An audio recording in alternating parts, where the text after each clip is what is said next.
Та бүхэндээ эхний мэдээ хүргэе.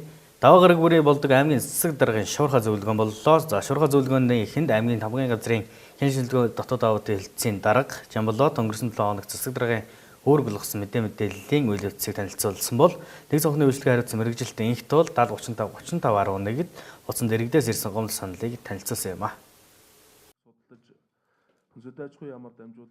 Өнгөрсөн 7 хоногт аймгийн засаг даргын эрдэмтчүүдтэй хайртай буюу нэг өрх нэг ажлын байр хөтөлбөрийн хүрээнд хичнээн хүн ажилд хамрагдсан талаарх бодит судалгаа гаргаж танилцуулах үүрэг өгсөн. Энэхүү ажлын хүрээнд 10 мэргэжлэр 100 гаруй хүнийг сургаж мэргэшүүлсэн байна. Шуурхай зөвлөгөөнд өгсөн үүрэг даалгаврын биелэлтэй холбоотой. За 6-ад нь эрдэмтчүүдтэй хайртай нэг өрх нэг ажлын байр хөтөлбөрийн хүрээнд 2880 өрхөөс өнгөрсөн жилүүдэд хэдэн хүн ажлын байраар хангагдсан.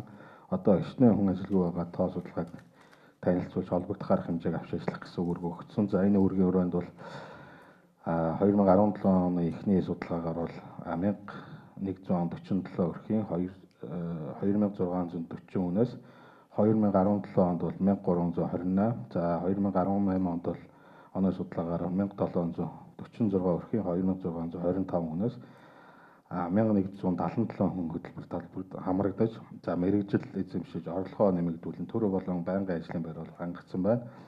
За гоо сайхан, сантехникс, гагнуурчин, цахилгаанчин, сүлжигч, үсчин, худалдагч, тогооч, тоног төхөөрөмжийн засварчин, оюутлын зэрэг 10 мэрэгжлэр бол 100 хүнийг сургаж мэрэгжлийн гэрчлэгээтэй болгосон. За өгөхөөрөө үйлдвэрлэл эрхэлж буй 63 иргэнд бол 151 сая төгрөгийн өгөөгүй барьцаагүй зээл олгож өрхийн орлогыг нэмэгдүүлсэн ба зээлийн эргийн төлөлт бол 97% үр дүнтэй хэрэгжиж байна. За хөтөлбөрийн тайлант хугацаанд 2017 онд бол 1064, 2018 онд бол 934 иргэн болон байнгын болон төр ажлын байр бол хангагдсан байна. Мөн тус хөтөлбөрийн хүрээнд өнгөрсөн онд 2240 гаруй иргэнийг ажлын байранд зөөжилсөн байна. Харин энэ оны эхний 1-р сарын байдлаар 96 ажлын байр бий болгосны 65 нь шинэ ажлын байр байна.